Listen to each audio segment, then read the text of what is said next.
Hello students, our today's topic is polar and non-polar dielectrics. So first of all, we will talk about non-polar dielectric. Non-polar dielectric.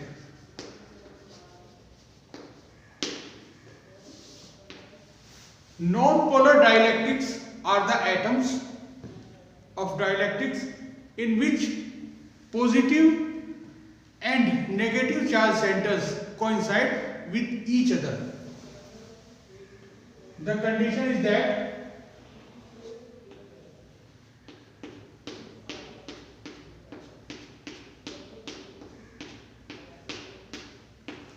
In atoms में, non polar dielectric atoms में जो positive और negative charge हैं उनके बीच कोई finite separation नहीं होता। यहाँ पर दोनों चार्ज सेंटर्स एक दूसरे को कोइंसाइड करते हैं and there is no an appreciable distance between these two charge centres.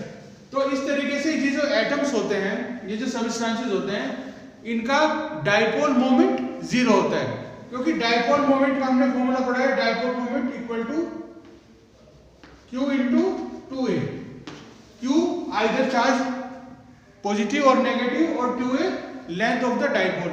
अब यहाँ पर डाइपोल के जो सेंटर्स हैं, जो चार्जेस हैं, नेगेटिव और पॉजिटिव चार्ज के जो सेंटर्स हैं, उनके बीच में कोई डिस्टेंस ही नहीं है, तो यहाँ पर इसलिए डाइपोल मोमेंट की वैल्यू जीरो होती है, because the value of 2a is zero. अब बात करते हैं पोलर डाइलेक्ट्रिक्स। पोलर डाइलेक्ट्रिक्स, अब देखो बच्चों, जो पोलर डाइलेक्ट्रिक्स होते हैं वहां पर ये कंडीशन होती है,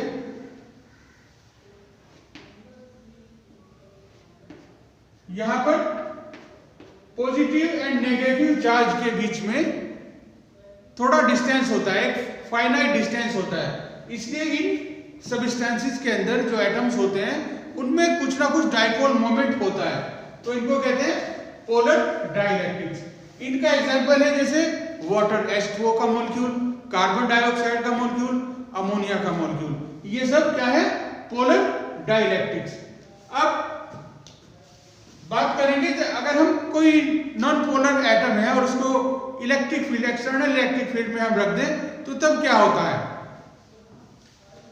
non polar atom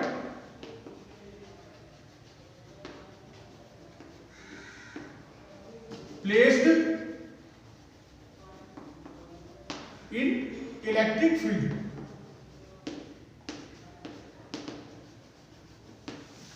when a non-polar atom is placed in electric field,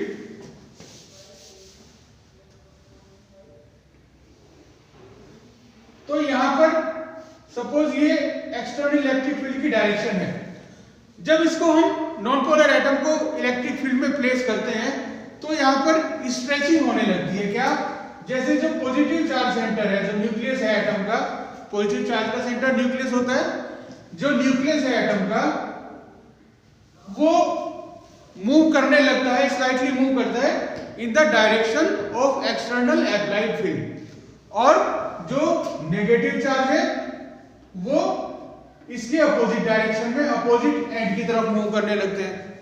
तो इस तरीके से यहां पर इसमें दो अपोजिट पोल्स क्रिएट हो जाते हैं एटम के अंदर, ये पॉजिटिव पोल और ये नेगेटिव पोल। इस तरीके से दो पोल डेवलप हो जाते हैं और इसके अंदर इसको कहते हैं स्ट्रेचिंग ऑफ एटम। अब यहां पर जब ये स्ट्रेचिंग होती है तो एटम के अंदर एक रिस्टोरिंग फोर्स डेवलप हो जाती है।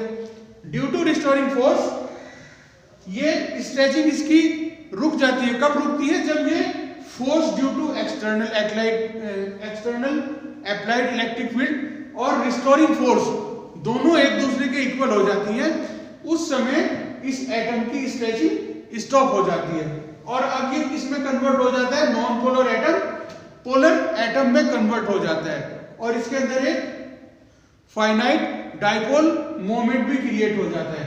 ठीक है, ये तब होता है जब हम नॉन पोलर एटम को एक्सटर्नल इलेक्ट्रिक फील्ड में रखते हैं। अब बात करेंगे polarisation of a dielectric slab.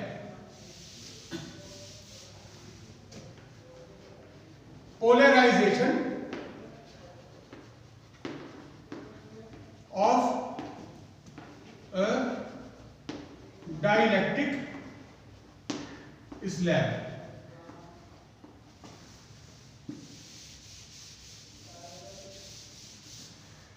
Dielectric slab is a sheet of dielectric atoms. अब देखिए सपोज एक कैपेसिटर है हमारा, इसको कैपेसिटर को जब कैपेसिटर के बीच में वैक्यूम है, यहां पर ये वैक्यूम है, no any substance is placed between the two plates of the capacitor. When this capacitor is connected with a battery, the plates get charge. एक प्लेट इसकी पॉजिटिवली चार्ज हो जाती है और दूसरी प्लेट नेगेटिवली चार्ज हो जाती है. सपोज ये कंडीशन है,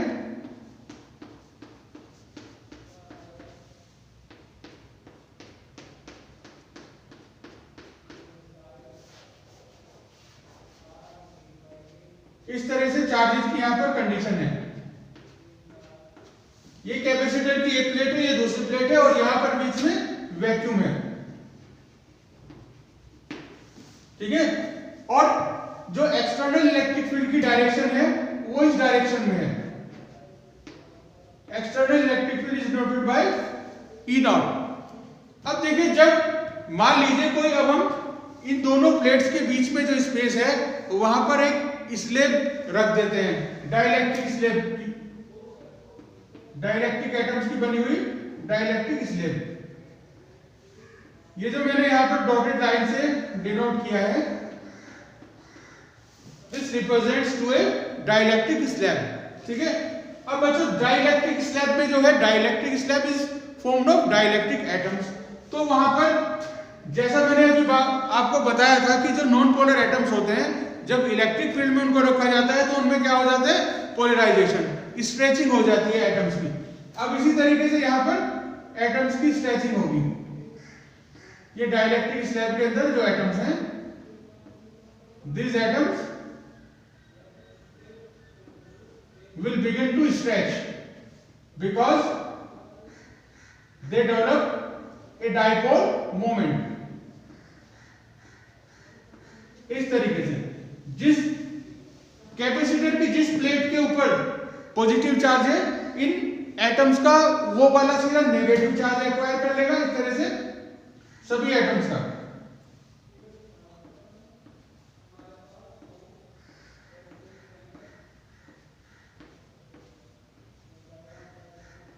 And the face of the atoms which is toward negative plate will acquire positive charge. इस तरह से ये डाइपोल डेवलप हो गया. यहां पर ये जो सर्कल बनाए हुए, ये डाइलेक्ट्रिक एटम्स को शो कर रहे हैं इस तरह से.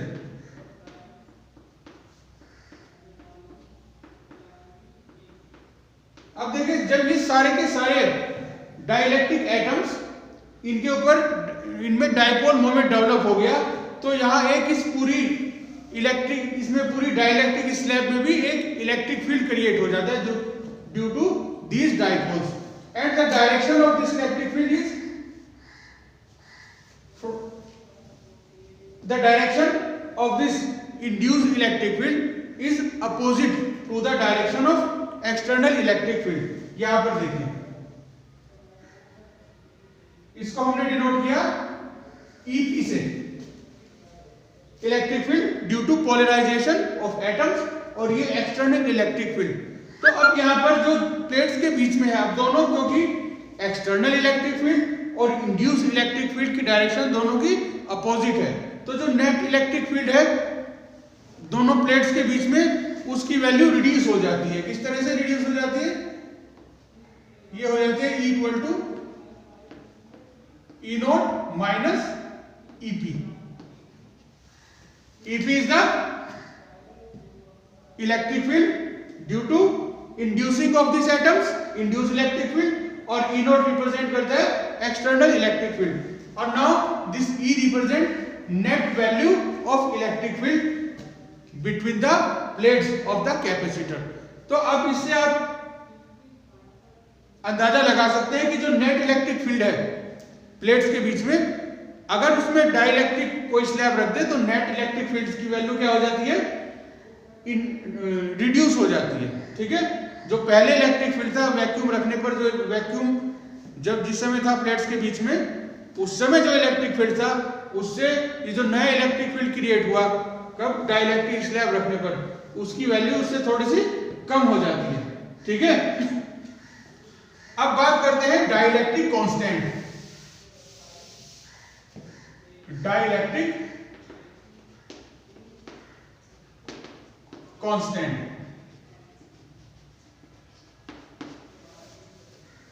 बच्चों डाइलेक्ट्रिक कांस्टेंट जो होता है, डाइलेक्ट्रिक कांस्टेंट रेशो होती है, इसको हम डिनोट करते हैं के से, कैपिटल के से। Dielectric constant is the ratio of external electric field applied to the reduced value of electric field when dielectric field placed between the plates of the capacitor। क्या बताया मैंने आपको, dielectric constant is the ratio of external electric field applied, इसको हमने note किया था E naught से, to the reduced value of electric field. Reduced value of electric field इस इक्वेशन के अकॉर्डिंग जो मैंने आपको बताया थी, ये equal to E naught minus EP, this is the reduced value of electric field। तो ये K equal to E naught upon E is called the dielectric constant of this medium of which dielectric slab is formed। ठीक है, अब बच्चों बात करते हैं polarisation density. Polarisation density,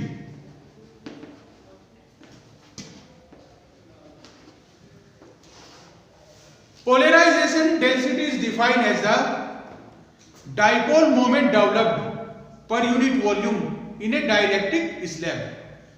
dipole moment developed per unit volume in a dielectric slab. It is denoted by P. Now if small p is the amount of dipole moment developed in an atom, in a single atom, and if there are n atom, total number of atoms are capital N in the dielectric slab, then value of polarization density of dielectric slab is equal to P equal to NP. This equation gives the value of polarization density of dielectric slab when this slab is placed between the two plates of the capacitor. Okay, thank you.